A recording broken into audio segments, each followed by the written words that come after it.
sourdough bread, how I do it from start to finish. Good morning, beautiful people. It is Friday. I'm glad it's Friday.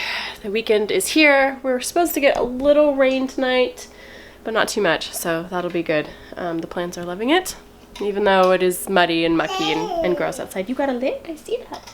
A lid. You gonna say hi? Today I am working on another sourdough loaf, but I figured I would actually go over what I do and how I do it, with the caveat that I am not an expert at all. I literally just had my first successful sourdough loaf this week. But a lot of people have asked what I'm doing and how I'm doing it because you've also had fails. So I'm just gonna go over what I'm doing and what's working for me, and hopefully it will help some of you. I have gotten a lot of information from truesourdough.com. I'll put a link for that below if you'd like to check it out. She's got a ton of information and it's like basic, dumbed down information, which is kind of where I'm at in my life and what I need. So I'm gonna kind of film this out of order today because I'm in various stages of dough and starter and all that. So if the lighting and the timing is off and it looks weird, that's why. It's because I'm filming it out of order, and I'm going to go over the various steps as I'm doing them and then splice them together in the right order that you would be making a sourdough loaf. So hopefully it makes more sense to you guys instead of being all over the place. I'm gonna get started and we'll go from there. All right, the first thing I wanted to talk about was the starter itself. Now, I have not successfully started a starter from scratch myself, so I'm no help there. Hopefully somebody in the comments can chime in and maybe give more wisdom in that area. I did acquire a starter from Working Aussie's Homestead. It has been a fabulous starter. It's amazing, it's alive, it's active, it's it makes great sourdough, and I've had no failures yet. Haven't killed it either, which is pretty good. But this is one area where I was so confused because most recipes say, yeah, you just put your starter in with your, flour and water and all that stuff. And they never specify at which point to use the starter. And that's why I always get confused. And I think that's why I've had a lot of failures with loaves that didn't rise and they just turned into dense bricks. So what I have learned is you need to use the starter after it has been fed and right at about the point that it is peaking, which is the highest rise you're gonna get out of that feeding. You can see when I fed it, I marked it with a rubber band so I could see how much it rose. It is now risen to this point, and it is, I don't know if you can see, it is just starting to come down. Bubbled, it's done its magic. It hit that point and then kind of petered out. That's as much food as it was in there for the yeast to eat. So now it's starting to come down a little bit. I'm going to mix up a dough right after this has peaked, or maybe even a little bit later. What I've been doing recently is actually mixing up a dough at night and letting it sit on the counter overnight, and that has been working really well. We get a nice sourdough taste out of it. If you were to use your fed starter before it peaked, let's say you're in here somewhere, it'll still bubble, it'll still rise, but it won't be a sour. It'll be more of a sweet sourdough. If you were to use it after it's peaked and it's come down quite a bit, say you're all the way back down here, after the peak, you come in. Up. Did you get nervous? There you are. Okay. If you were to use it after it's already peaked and it's come down, let's say you're back down to here, it'll be more sour. You'll still get the rise, maybe not as vigorous of a rise, but it will be more sour, which is actually what we like. We like more sour. That is the dough. We're gonna go over that in a minute. Anyways, all that to say, when you use your starter after it has been fed, will give you different results in rise and flavor. We have found that we like a more sourdough. So even though this is at peak and it's just starting to fall now, I could use this right now and it would be perfect. But I'm actually gonna leave this until the afternoon and mix it up then, because then we will do a long ferment overnight on the counter. Okay, remember I'm filming this out of order, so that's why the lights are different and weird. The first step that I do for creating a sourdough loaf is to feed my starter. I do this the night before.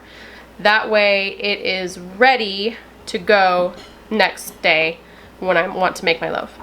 I have noticed my starter takes about 20 hours to peak, which was about 4 p.m. today. It's 8 p.m. now. I do this after dinner once everything's like cleaned up and the kitchen's like put to bed. I come in and I start my sourdough starter for the next day, and I get the daily bread that I'll bake tomorrow ready. So it has dropped a little bit past peak. It's come down, well, it's probably about an inch and a half. So it's still active and bubbly. It's just deflating now. It'll be harder to get a rise, I think, if I were to let this go way, way down. But it's still going here. And like I said earlier, we like the more sour flavor that we get out of the starter that has come down a little bit. So I'm going to feed my starter to keep it going for tomorrow, and then I will start a loaf of bread. All right, I do this by weight. This is a clean quart jar. I have been moving my starter into a new jar every time. That way there's no like crusty bits on the side and all that business. And I can see for sure how much it has risen or not because everything's clean. So, empty jar, bigger jar than you think you will need because this rises a lot, hopefully, if your starter's active. And then I do the water in here first. Because I've been wanting to do bigger loaves, I'm trying to feed my starter more flour and water to get a bigger volume of starter so I have more to go off of to make larger loaves. So I'm going to do 100 grams of water. This is just warm water that I got from the tap. And by warm, I mean like body temperature. Nothing too crazy. That was a little much. And then I'm gonna put my starter in. So I've been doing 50 grams of starter. From what I've been seeing in my various readings, it doesn't actually take very much to inoculate a new batch. It comes out to like a tablespoon or two. Call that, with what's on the spoon there, that'll probably be about 50. And then I'm gonna do 100 grams of flour. So it's equal parts flour and water, and then however much of your starter you're using. And I'm just gonna make a big fat mess, it's fine. All right. And then mix. And then I scrape down the sides just to get them like cleaned off so I can see really well. And I put a tap back on. This is just a paper towel with a rubber band around it. This helps it to breathe so you still get your natural yeast from the air, and also keeps little like flies and stuff out because they will if you do not guard it. All right, and then I take a rubber band.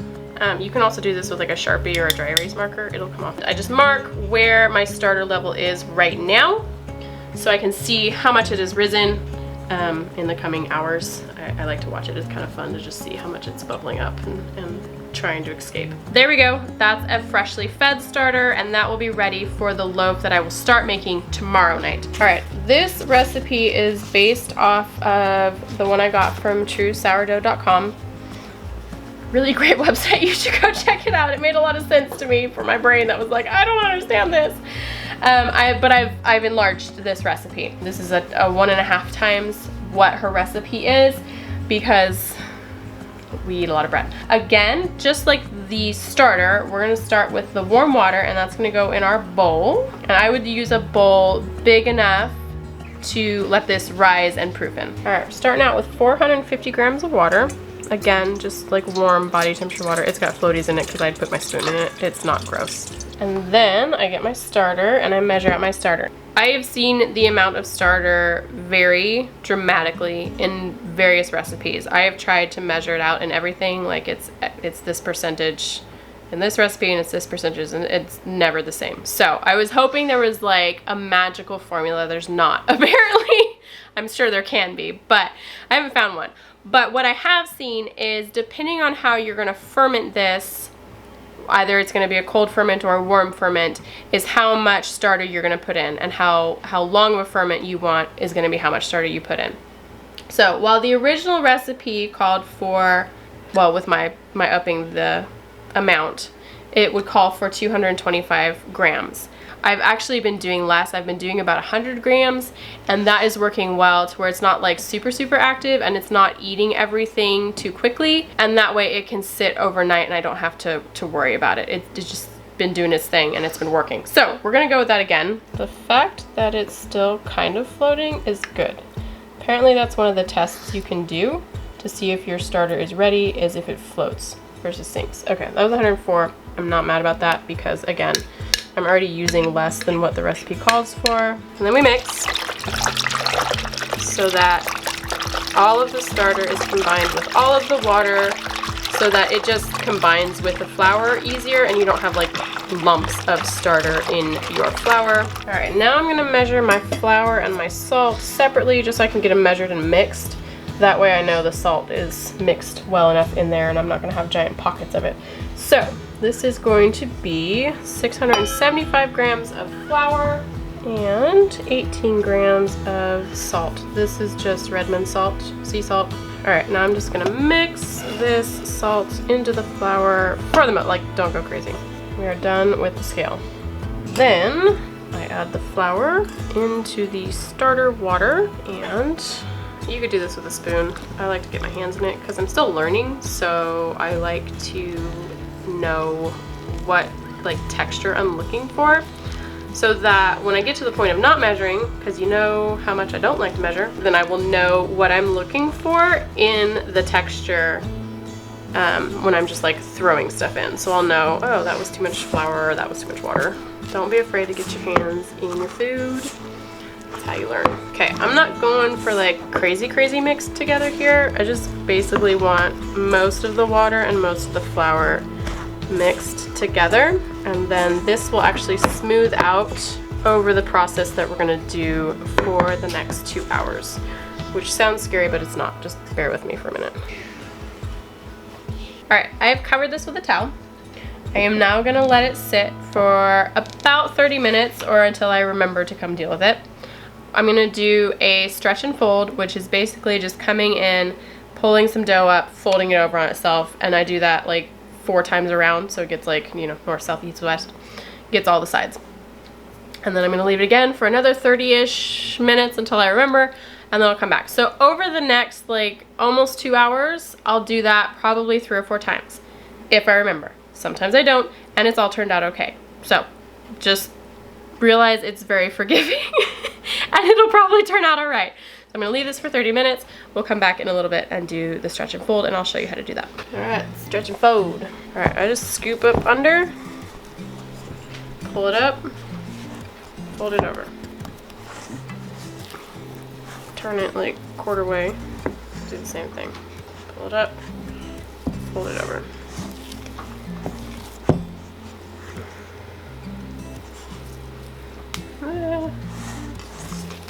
Just sticky, but it gets easier as it goes. Fold it over.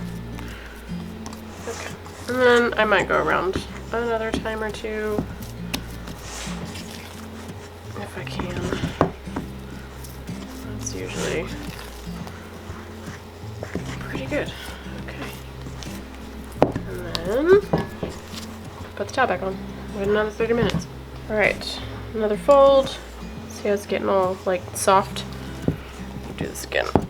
Stretch, fold over, stretch.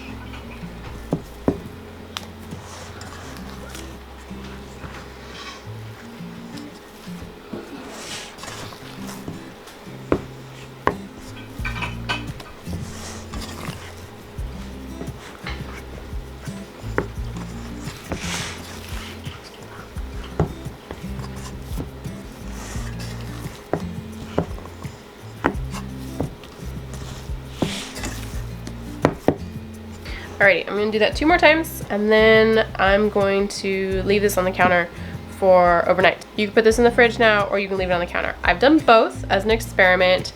We have found that we like leaving it on the counter overnight. It gets a more sour taste. If you wanted it to be not as sour, you could do it in the fridge. That's fine too. And it can stay, from what I've read, like 8 to 14 hours, not a big deal. I just do it overnight, and when I get to it, it's about probably 11 in the morning. So that's it. It's gonna sit overnight, and then we'll shape it. You gonna hug it? You wanna hug it? Okay. Is that what makes it taste good?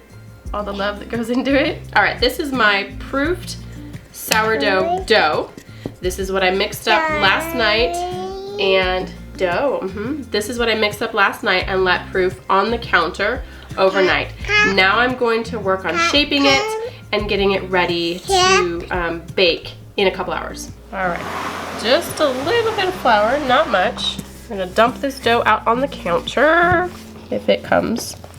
So I actually did not do the stretching and folding last night after I got the dough mixed together because I got busy editing and I forgot.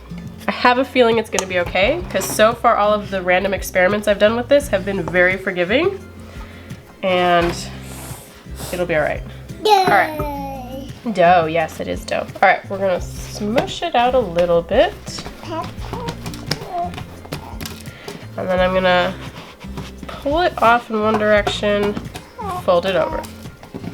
You fold. Can you help me fold? Okay, we gotta go this way. Pull it off, fold it over again. Okay. I just kind of turn it so it's easier for me to work. Pull it off, fold it over. Hold on, sis. Okay. Pull it off again. Kind of stretch it. And fold it over. Just building up the gluten. All right, so this takes some practice, trial and error, just kind of what's comfortable for you. But we're basically pulling the dough forward and pushing it back and kind of just pushing it in on itself. I actually have too much flour, so it's not going very well. So I'm gonna have flour out of the way. Pushing it forward, kind of cupping it under, leave that there. And then pulling it, also cupping it under. Pulling, pushing, pulling, pushing, pulling, pushing. I don't know if you guys can see, hopefully you can, that the surface is stretching. It's going over the side. And this is called building tension, apparently, from what I've been reading. And this just helps to create that body and give it a good foundation to hold bubbles and ferment. Okay, I think that's good for now. I'll put some more flour just so it doesn't stick to my bench. And then I'm going to put a towel over this and leave it for, I don't know, 30 minutes or so. All right, this has been sitting for about 30 minutes, resting in its balled state, and I'm basically gonna press it out and do it again, and then we're gonna put it into a floured towel bowl. We're gonna put it into a bowl with a floured towel. That makes more sense. And then it's gonna go into the fridge. Right. And fold it over. Fold it over. Fold it over. It does get harder to stretch it and fold it as you work it because that gluten is developing. And fold it over. And then again with the weird like pushing and pulling motion. Okay. Color good. Pretty good amount of flour because you don't want it to stick to your dough or your towel. Now I'm taking my dough ball and I'm going to be putting it with the smooth side down onto the flour towel so you get the ugly side here. When we take it out and put it into the oven, we're going to be flipping this back on its bottom so that the ugly side will be on the bottom. So this is going to now go into the fridge for at least an hour to basically until you remember to take it out and put it in the oven.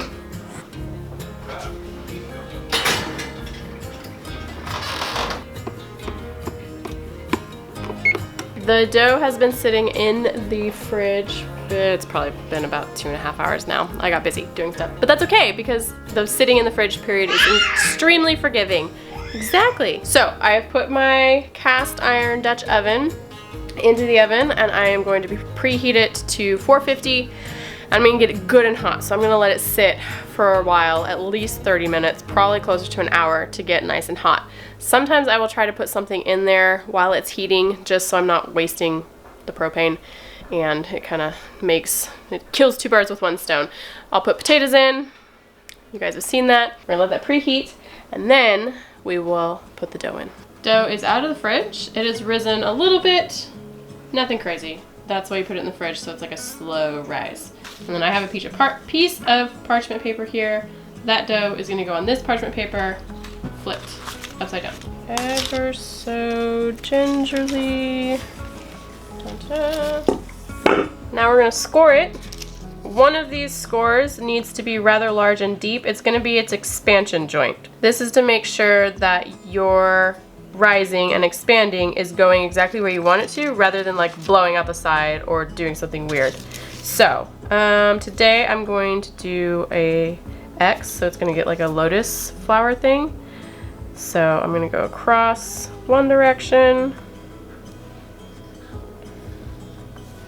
and across the other direction. These are pretty deep and it seems kind of obnoxious, but it helps to rise where you want it to. Okay, and then if you wanted to do any little like decoration thing, you could put little ones, they don't have to be that deep. All right, now this is ready to go in the oven. Ignore the dirty stove, we actually live here. Very hot Dutch oven. Oh, it's hot in there. Jeez. Try not to drop the dough or burn your fingers on the Dutch oven. All right, lid on, and then that's gonna go into the oven, still at 450 for 30 minutes. 30 minutes timer is done, so we are going to not burn ourselves. Pull the lid off. Ooh, that already looks pretty, but it's still kind of white, like pale. So we're gonna put it back in there for about another 10 minutes. 10 minutes, maybe 12, because I was doing something. Haha. There we go.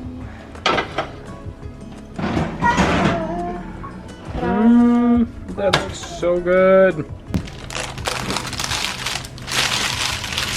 All right, there you go. Sourdough bread, how I do it from start to finish. This is gonna sit out on the counter and cool for probably, that's bread. Bread, yeah. This is gonna sit out on the counter for probably about 2 hours now until it's cool. It's not very easy to slice when it's warm, but it is really good when it's warm, so it's kind of a struggle to hold off and wait until it's cool enough to slice. Like I said earlier, I'm not an expert. This is just how I've been doing it and it's been working. It's just little bits of information I've gleaned from various places, and I mean, I'm getting bread out of it, so it seems to be working okay. If you have any tips or tricks and you know sourdough really well, I would love for you to drop them below. Help everybody else out who is struggling and just not having a good time with it.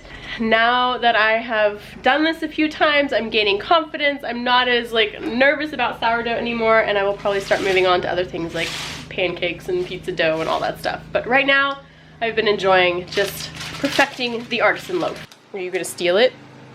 Yeah. You gonna steal it? Is that yours? What are you gonna do with that? No, don't pull it apart. Oh, you're saying bye? Bye.